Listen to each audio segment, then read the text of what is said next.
말씀을 나누기에 앞서서 먼저 질문을 드립니다.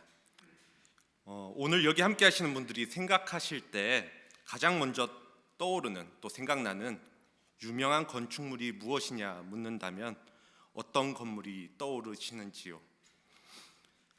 이 질문에 대해서 어떤 분들은 이집트의 피라미드나 또 로마의 콜로세움을 생각하시는 분들도 계실 것이고, 또 큰 건축물이다 이야기하면 중국의 만리장성이나 자금성을 떠올리시는 분들도 계실 것입니다. 이러한 거대 건축물을 지을 수 있다라는 것은 그것에 따른 비용이나 또 노동력이 있다라는 것을 증명하기 때문에 인류는 과거부터 거대 건축물을 통해서 자신들의 정치적 또 종교적 권위와 권력의 크기를 드러내는 경우가 많이 있었습니다. 예수님 당시에도 예루살렘에 이러한 유명한 건축물이 있었습니다. 예루살렘 성전이 바로 그것입니다. 최초의 예루살렘 성전은 솔로몬 왕 시대에 지어졌는데, 그 성전은 기원전 587년 바벨론 제국에 의해서 파괴되었습니다. 이후 기원전 536년에 수룹바벨에 의해서 성전이 재건축되었지만 이 역시도 기원전 63년에서 또 62년 사이에 로마에 의해서 파괴되어집니다. 이후 유대인들로부터 권위를 인정받지 못했던 헤롯 왕은 유대인들의 환심을 사기 위해서 기원전 20년부터 파괴되었던 수룹바벨 성전을 개축하고 또 더욱 확장하는 작업을 시작했습니다. 이 헤롯 성전이 오늘 예수님 당시에 예루살렘에 있었던 성전입니다. 복음서에 따르면 예수님께서는 예루살렘에 가실 때마다 이 성전에 들리셨다고 합니다. 예루살렘은 성지였고 또 성지의 중심은 성전이었기 때문에 다른 유대인들과 마찬가지로 예수님 역시도 당연히 예루살렘 성전에 들리신 것입니다. 당시 예루살렘 성전은 그 외벽이 주로 흰 대리석으로 만들어졌고 또 지붕은 금으로 입혀져서 태양이 비춰지면 거대한 황금산처럼 보일 정도로 화려했다고 합니다. 성전의 외벽을 구성하는 돌 하나의 크기가 그 길이가 약 15m, 또 높이가 2.5m가 되었을 정도로 어마어마했습니다. 쉽게 말씀드리면 돌 하나의 크기가 지금 우리 교회 건물 크기만 했던 것입니다. 돌 하나의 크기가 말입니다. 이렇게 대단한 성전의 모습을 보고 나온 제자들 중 하나가 이렇게 감탄을 합니다. 오늘 본문 1절입니다. 선생님이여 보소서, 이 돌들이 어떠하며 이 건물들이 어떠하나이까.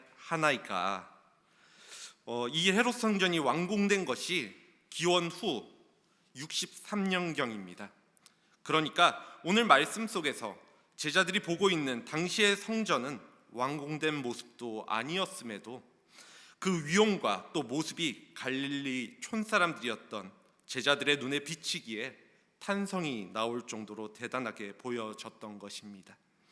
이러한 생각은 비단 제자들만의 것은 아니었습니다. 당시 유대인들은 모두 다 이 헤롯 성전의 위용에 자부심을 느끼고 있었습니다. 그런데 이렇게 유대인의 자부심과 같은 성전을 바라보며 이 성전을 좀 보라고, 이 성전 참 대단하지 않냐고 말하는 제자들에게 예수님께서는 예상 밖의 말씀을 하십니다. 2절입니다. 내가 이 큰 건물을 보느냐? 돌 하나도 돌 위에 남지 않고 다 무너뜨려지리라.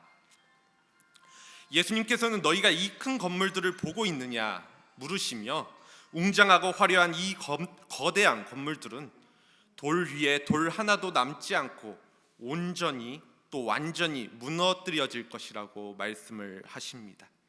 이러한 예수님의 말씀은 제자들에게 놀라움을 주기에 충분합니다. 당시 유대인들은 성전 파괴가 곧 그 시대의 종말을 의미하였으며 또 그 시대의 마지막이며 이 마지막 때에 새로운 하나님의 나라가 완성된다고 생각을 하였기 때문입니다. 왜냐하면 유대인들의 입장에서 헤롯 성전은 사람의 손으로 만들 수 있는 최고의 건축물이기에 이렇게 아름답고 견고하게 지어진 성전이 무너진다는 것은 당시로서 이 시대의 종말이 아니고서 또 전쟁이 아니고서는 불가능한 일이라고 생각했기 때문입니다. 우리 역시도 앞서 질문드렸던 세상의 유명한 건축물이 지금 시대에 완전히 무너진다라고 상상해 보았을 때 그때에는 세상이 멸망할 때라고 생각할 것입니다. 마찬가지로 이스라엘 사람들에게 성전의 파괴는 이스라엘에 대한 심판이자 하나님 나라에 대한 또 세상의 종말을 의미하였다라는 것입니다. 이러한 종말을 생각할 때 이것은 분명 부담되고 또 부정적인 이야기임에는 틀림이 없습니다. 하지만 다른 한편으로는 이스라엘 백성들의 입장에서는 이러한 상황은 새로운 세상, 하나님이 통치하시는 하나님의 나라가 가까워짐을 의미한다고 생각했습니다. 이러한 생각을 학문적인 용어로 묵시론적 사상이라고 이야기합니다. 제자들은 예수님께서 성전이 무너져 내릴 것을 말씀하셨을 때 이스라엘 역사 속에서 성전이 무너졌던 일들을 기억하였을 것이고 또 이는 앞선 묵시론적 사상과 연결되어졌을 것입니다. 처음에도 언급드렸지만 이전에 솔로몬의 성전과 스룹바벨 성전은 각각 바벨론과 또 로마에 의해서 파괴되었던 역사가 있습니다. 이를 조금 더 설명드리자면 전지전능하신 하나님이 지키시는 이스라엘과 또 그 성전이 다른 우상을 믿는 바벨론과 로마와 같은 나라들에 의해 파괴되었다라는 그 사실은 당시 이스라엘 사람들에게 이 시대의 마지막을 알리는 것이었고 절망과도 같은 상황이었습니다. 그리고 이러한 일이 벌어지게 된 이유에 대해서 이들은 생각을 하고 또 하나님의 뜻을 구하고 또 찾는 과정 속에서 그 응답으로 묵시론적 사상이 등장하는 것입니다. 그것은 1차적으로는 자신들의 죄로 인하여 하나님으로부터 받은 징벌이라고 생각한 것이고 2차적으로는 그리함으로 다른 나라의 지배 가운데 있는 즉 악이 지배하고 있는 이 어지러운 세상에 하나님께서는 언젠가 자신들을 구원할 메시아를 보내주실 것임을 그리고 그분에 의해서 악한 세상은 해체되어지고 파멸될 것이라는 생각이 바로 묵시론적 사상입니다. 그리고 이러한 날이 도래하게 되면 하나님이 직접 통치하시는 새로운 세상인 하나님의 나라가 자신들에게 다가올 것이라고 믿었습니다. 저는 이 말씀을 읽으면서 또 이 내용들을 살펴보면서 우리나라의 경우 또 우리나라의 경복궁과 이미지가 많이 겹쳐지게 되었습니다. 경복궁은 임진왜란 때 전소되기도 하였고 또 복구한 뒤에는 한일 합병 뒤에 일제강점기에서 그 앞에 엄청난 크기의 조선 총독부가 세워지기도 하였습니다. 그래서 그 앞을 가리기도 하였죠. 당시 우리나라 사람들에게 이 조선 총독부 건물이 무너질 것이다 이야기하는 것은 일제 치하에 있던 사람들에게 자유와 광복을 뜻하는 것이었고 새로운 나라를 갈망하던 사람들에게 희망과 같은 메시지였을 것입니다. 그렇기에 예수님께서 성전에 나와 그 건물을 마주보며 있는 감람산에 올라가셨을 때 또 거기에 앉으셨을 때 2절의 말씀을 기억한 베드로와 야고보 또 요한과 안드레가 예수님을 찾아와서 조용히 질문을 합니다. 본문 4절입니다. 어느 때에 이러한 일이 있겠사오며 이 모든 일이 이루어지려 할 때에 무슨 징조가 있사오리이까. 그들은 예수님의 말씀대로 성전이 무너질 것이라고 믿었고 그렇다면 그것이 언제 무너질지 궁금해했습니다. 그리고 적어도 성전이 무너지면 또 그 전에 무슨 징조가 있을 것이니까 그 징조라도 알려달라고 요청을 합니다. 왜냐하면 이들 역시도 유대인으로서 예수님께서는 메시아이시기 때문에 이 세상을 지배하는 로마와 같은 악이 파괴되어질 것이고 이러한 일들이 일어날 때 자신들이 원하는 새로운 세상이 도래하고 하나님의 나라가 완성된다고 믿었기 때문입니다. 재밌는 사실은 제자들을 포함하여서 일반적인 사람들의 포커스는 그것이 언제인지, 그때가 언제인지에 대한 물음입니다. 이는 아마도 그때가 언제인지를 우리가 안다면 그때까지는 안심하고 있다든지 혹은 준비를 잘하고 있다가 대처를 잘하고 싶다라는 생각 때문일 것입니다. 하지만 정말 그럴까 생각해 보시기 바랍니다. 그때가 언제인지 안다면 우리는 이전과 극명하게 다른 삶을, 또 준비된 삶을 살아갈 것인지 말입니다. 사람들은 이야기합니다. 마지막 때가 가까이 왔다고 하는데 그때가 언제인지 알았으면 좋겠다. 알면 더 잘 준비를 할 텐데, 또 내가 언제 죽을지를 안다면 지금 더 최선을 다해 살 텐데, 무슨 일이 언제 일어나는지 안다면 내가 더 잘 준비를 할 텐데 라고 말입니다. 하지만 정말 우리가 그럴까요? 이제 얼마 있으면 바로 이번 주 돌아오는 목요일이 수능이 다가옵니다. 그런데 학창 시절을 돌이켜보면 수능과 같이 시험이 언제 치러질지 명확하게 알고 있다 하더라도 이를 잘 준비하기가 쉽지 않은 것이 우리의 삶입니다.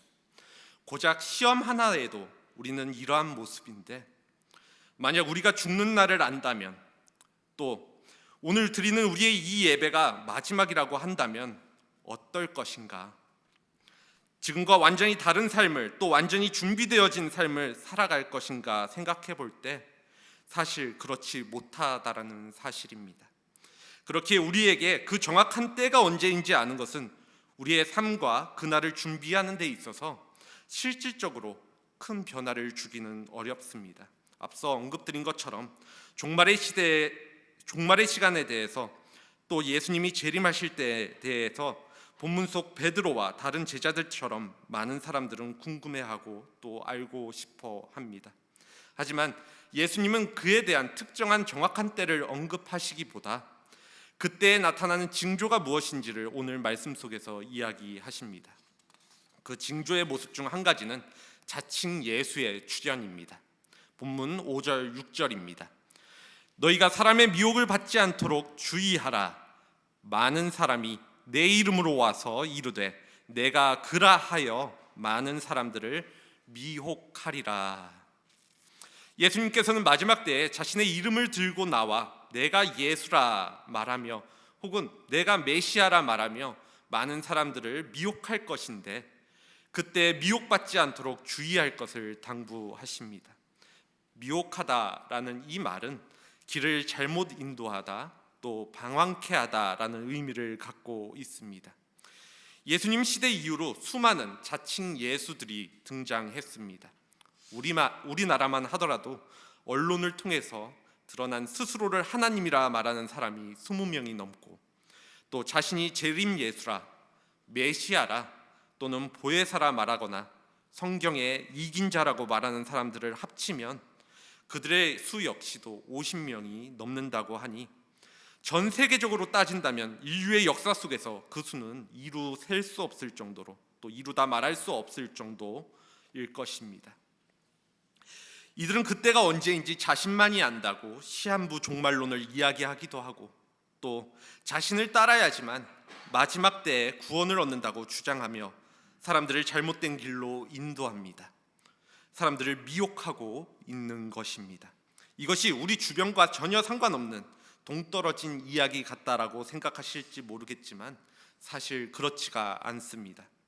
몇몇 분들은 아시겠지만 우리 교회에도 매주 이러한 단체로부터 편지가 옵니다. 최근 몇 주간은 수요일마다 찾아와서 자신들이 계시록을 가지고 세미나를 하는데 이 이야기를 들어봐 달라고 요청을 하기도 하였습니다.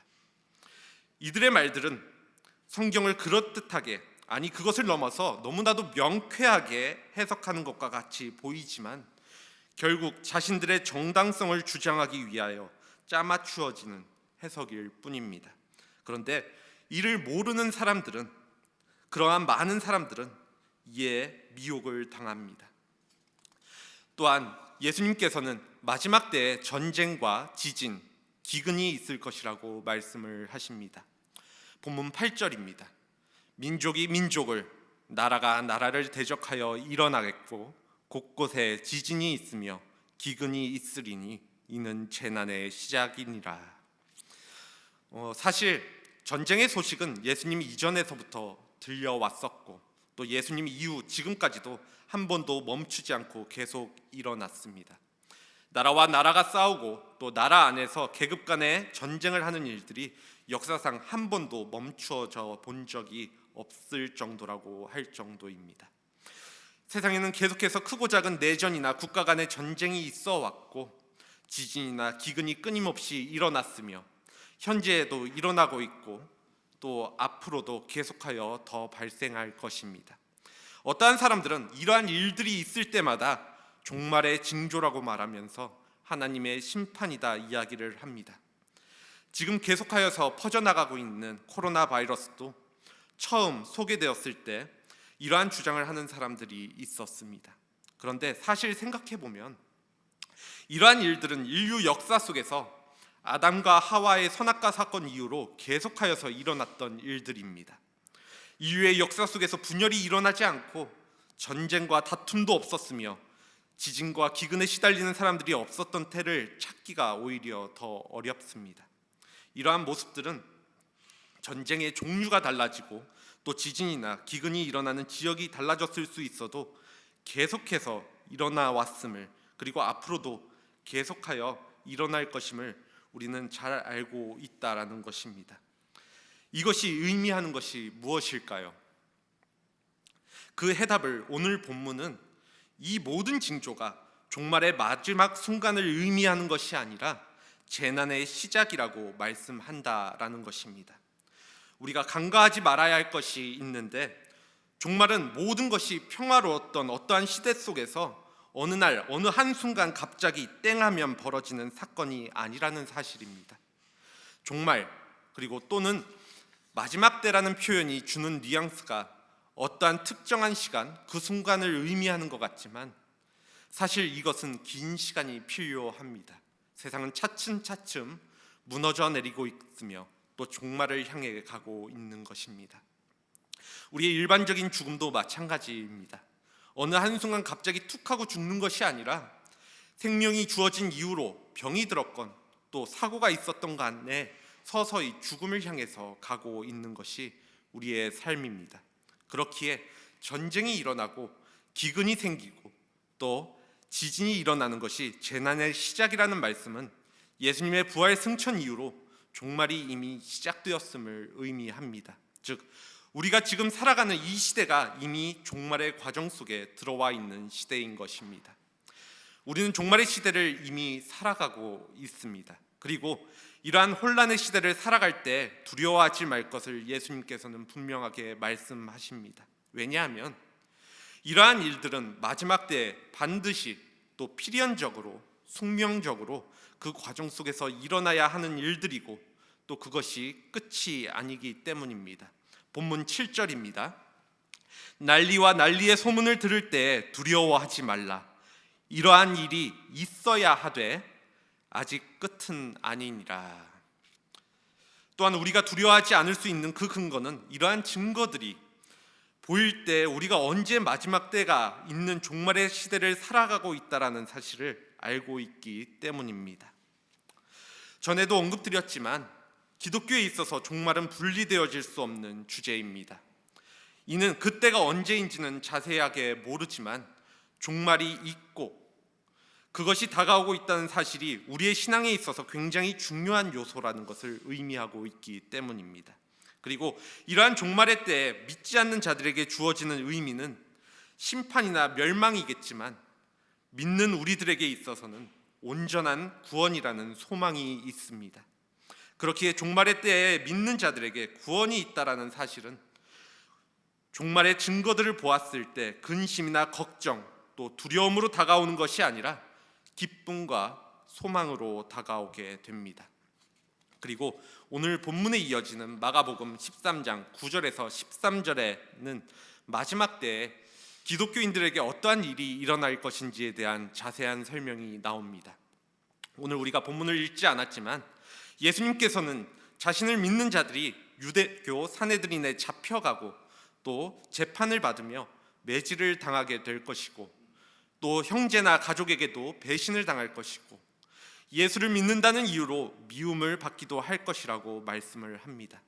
여기서 묘사된 일들은 기원 후 70년 유대 전쟁이 끝난 뒤에 거의 사실 그대로 이루어졌습니다. 이스라엘 성전은 실제로 무너졌고 기독교는 유대교뿐만 아니라 로마로부터도 극심한 박해를 받았습니다. 이러한 일들은 하나님 나라가 도래하기 전 종말이 진행되는 시대에 일어나는 사건들입니다. 그렇기에 이러한 모습들을 유대교와 로마로부터 순교에 가까운 박해를 받은 과거 초기 기독교만의 문제로 간주하면 곤란합니다. 모양은 다르지만 박해는 지금을 살아가는 기독교인들에게도 운명과도 같습니다. 잘 아시겠지만 지금도 예수를 믿고 이를 증거함으로 어려움을 겪는 사람들이 전 세계에 존재합니다. 비단 전 세계로 확장하지 않고 우리나라만 하더라도 기독교인으로 살아가며 복음을 전할 때 어려움을 겪거나 사회의 편견에 부닥칠 때도 많은 것이 사실입니다. 이러한 사실이 믿는 우리에게는 또 다른 어려움과 절망으로 다가올 수 있지만 그러함에도 우리는 그것을 잘 견뎌내야 합니다. 예수님은 기독교인들이 받을 박해와 고난을 말씀하시면서 13절 후반부에 다음과 같은 말씀을 덧붙이셨습니다. 끝까지 견디는 자는 구원을 받으리라. 이는 고생 끝에 낙이 온다라는 식의 단순한 덕담 차원에서 주신 말씀이 아닙니다. 이 말씀에는 기독교인의 실존적인 삶이 녹아져 있습니다. 견딘다라는 말에는 고수한다, 또 지킨다라는 의미도 갖고 있다고 합니다. 그렇기에 이것은 우리의 신앙을 지키는 것을 의미합니다. 언제까지냐면 그것이 끝까지 말입니다. 우리가 버스를 타거나 또 택시를 타고 갈 때, 혹은 다른 사람이 운전하는 차에 타고 갈 때 목적지는 분명히 알고 있지만 그곳에 가는 길을 모르고 있다면 불안해하거나 걱정하는 사람들이 있습니다. 언제 목적지에 도착할지, 또 이 길은 맞는 길인지 끊임없이 불안해합니다. 곧 도착한다고는 하는데 그 목적지가 곧 바로 앞이라고는 이야기하는데 주변 환경을 보아도 목적지만을 우리가 아니까 도착하기 전까지 얼마나 남았는지 알 수 없다고 한다면 어떨까요? 또 때로는 이 길을 모르기에 잘 포장된 고속도로가 나오면 편안하고 기분 좋을 때도 있지만 구불구불한 산길이나 날카로운 가시덤불길 또는 자갈길을 달리게 될 때 우리의 몸이 흔들리고 차 벽에 흔들려 부닥치면 인간적인 마음에 다음 휴게소에 들리게 되면 내리고 싶거나 다른 운전자를 찾고 싶어지는 마음이 들기도 할 것입니다. 그럼에도 우리가 해야 할 일은 그 운전자를 끝까지 믿고 그 차에 타고 있는 것입니다. 왜냐하면 그 운전자 외에는 그 목적지로 데려다 줄 자가 아무도 없다라는 사실을 우리는 알기 때문입니다. 그 운전자를 믿고 그 차가 어느 길로 가든지 견디고 있으면 운전자는 운전자의 스케줄에 맞게 목적지에 우리를 데려다 줄 것입니다. 마찬가지로 기독교 신앙은 한순간의 열광적인 경험에 머무는 것이 아니라 종말의 증거들이 무수히 쌓이는 또 쏟아지는 시대와 고난의 삶을 마지막까지 실존적으로 끝까지 버텨내는 것입니다.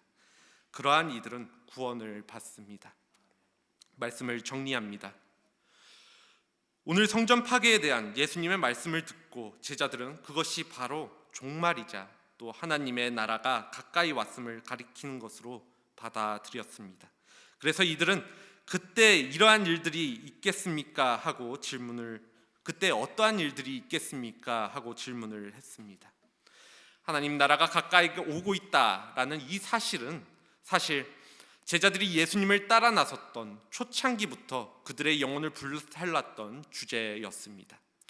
오늘 우리도 역시 그들과 같은 길을 걸어가고 있습니다. 일제시대에 광복이 가까이 왔다고 했을 때 많은 사람들의 가슴이 뜨거워졌듯이 하나님의 나라가 가까이 왔다는 사실이, 그러한 예수님의 선포가 우리의 가슴을 뜨겁게 만들기를 원합니다. 왜냐하면 하나님의 나라라는 새로운 세상은 우리에게 곧 완전한 자유와 기쁨 그리고 영원한 생명을 허락할 것이기 때문입니다. 물론 종말의 시대 한가운데에 있는 현실의 모습 속에서는 그 하나님의 나라는 우리 눈에 잘 보이지도 않고 또 대신 전쟁과 지진, 기근과 같은 부정적인 종말의 징조들이나 우리를 미혹하는 사람들이 계속하여 등장하고 또 기독교인으로 살아가기에 어려움만 보이기에 흔들리기도 하고 때로는 인간적인 마음에 두려운 것도 사실입니다. 이는 지난 2000년간의 인류 역사와 지금의 현재의 삶 그리고 앞으로 다가올 인류의 미래하고도 연결되어집니다. 계속하여 이러한 일들은 예수님이 재림하실 때까지 정도의 차이는 있겠지만 끊임없이 이어질 것입니다. 이는 종말을 향해 가는 세상의 숙명이기 때문입니다. 세상의 종말뿐만 아니라 개인의 종말인 죽음 역시도 마찬가지입니다. 이럴수록 어떻게 이러한 우리의 마음과 삶을 마지막까지 신앙적으로 견뎌내며 버텨내며 구원에 이를 수 있을까 생각해 보게 됩니다. 사실 저는 이에 대해서 여러분들이 만족할 만한 구체적인 방법을 제시할 지혜가 없습니다. 저 역시도 이러한 묵시적 운명을 버텨야 할 한 사람에 불과하지 모든 것을 이뤄낸 사람이 아니기 때문입니다. 다만 저는 여러분들에게 하나님의 말씀에 근거하여서 다음과 같은 사실을 말씀드릴 수 있습니다. 이미 우리보다 먼저 고난과 고초 가운데 육신의 종말을 경험하시고 또 부활 승리를 통해서 하나님 나라에 들어가신 예수 그리스도가 계십니다. 이미 예수님께서는 그 길을 경험하신 분이십니다. 그러한 예수님께서 우리들에게 그 길이 어떠한 길인지 이미 말씀해 주셨고 그 길을 함께 가자 말씀하십니다.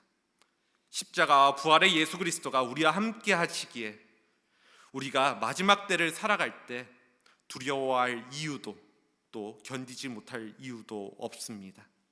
그렇기에 종말의 시대를 살아간다는 것은 우리에게 곧 오게 될 하나님 나라를 기대하게 만들기에 충분합니다.